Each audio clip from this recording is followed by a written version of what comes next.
Hi, happy Monday. Hello, everyone. Hi. Oh, happy Monday. Good to see you. May 11th. Thanks for tuning in to our Monday market update. We really appreciate it. It's good to see you all every week. So make sure to watch to the end of this video because we are going to announce the winner of our restaurant giveaway to Tight Tacos, which should be fun and exciting. So we got just a few things to cover today in the market, but one of the things I wanted to just say, if you see an article that says prices are going down, please send it to us. We keep hearing people say this and we're not seeing that. So if you see it, send it to us. And Michelle and John are kind of going to talk about that a bit. Mm-hmm. Yeah, I mean, that's been kind of the number one question I've been getting from a lot of buyers who are waiting, is that they feel like because of the market conditions that prices are going to go down. And there's two major forces that are basically going to prevent that as predicted. And John has a graph, but the first one is the U.S. housing market is facing a deficit in supply. So there's not enough homes on the market to meet the demand. As you can see from that graph. John, you want to talk about it a little bit? Yeah, this is a recent survey by the National, the NAR, National Association of Realtors, and they surveyed 50,000 real estate professionals around America. And this is the results. You see it's split into, well, you can see three colors there. The dark blue is where there's heavy, sellers are very active, so there's more listings coming on the market. You see, we've got only 4 states that are strong or stable markets as far as seller activity. The rest of them, like Oregon, there is weak, which means there's not enough listings to meet the supply. Yeah. So should we look at the second slide? Yeah, the next one is also talking about the pent-up demand of how active buyers are. And there's we've talked about it a lot in our previous weeks with our market updates. If you ever watch those, it's definitely one of those things about, with the affordability factor of interest rates, people being at home and really wanting to change their space, either upsize or downsize or just have a change of scenery.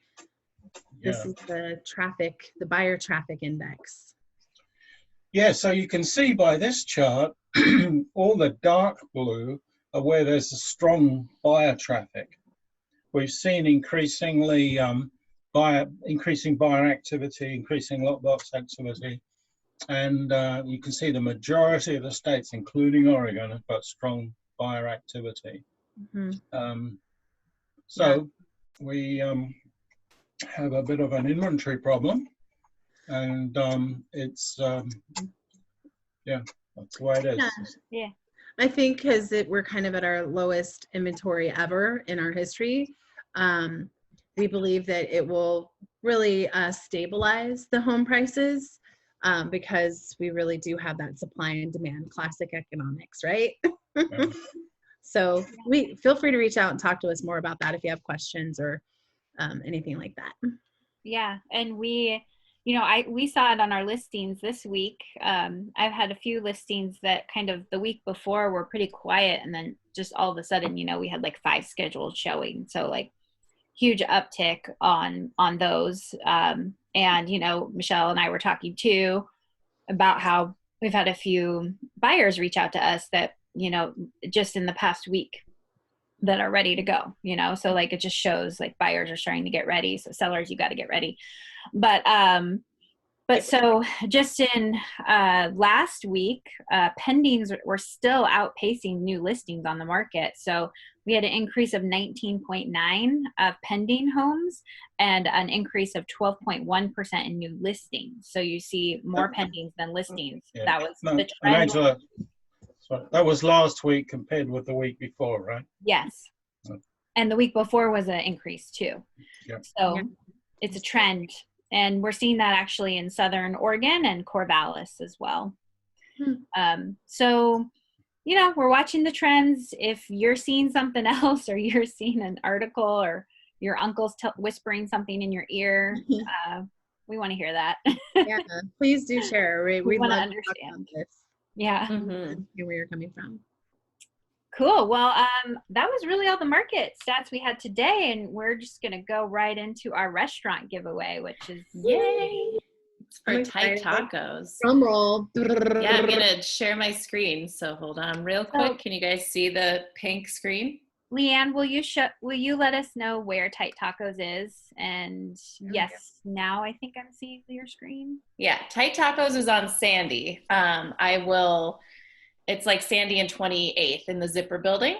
So yeah. Located in between Leanne's house and my house. Yeah. It's perfect location. It's delicious. So here we go. I made a little animation, and I had like a free comment picker online that picked this. So it was a random pick. Good job. Tacos. Yay, the busybody. Ooh, that's so cute. I love it. Congratulations, the busybody. Yeah, so I'll be reaching out to get her the information that she needs for the gift certificate. And then if you didn't win, we'll be featuring our next restaurant this week, and you'll have more chances to win. So stay plugged in for your chance to win $50. Yeah. Michelle, did you have any idea who that might be? This week will be John and Melody's local at Rock Creek Corner. And I gotta say, I went over to their house yesterday for Mother's Day, and they got the takeout from Rock Creek Corner for Mother's Day brunch, and it was crab quiche and this amazing like French toast for top. It was amazing. And so I highly recommend that place and keeping an eye on it. It's really good. So great fish and chips as well. There you go. So thanks for tuning in, everybody, and hope to see you next week too. Thank you. Okay, see ya.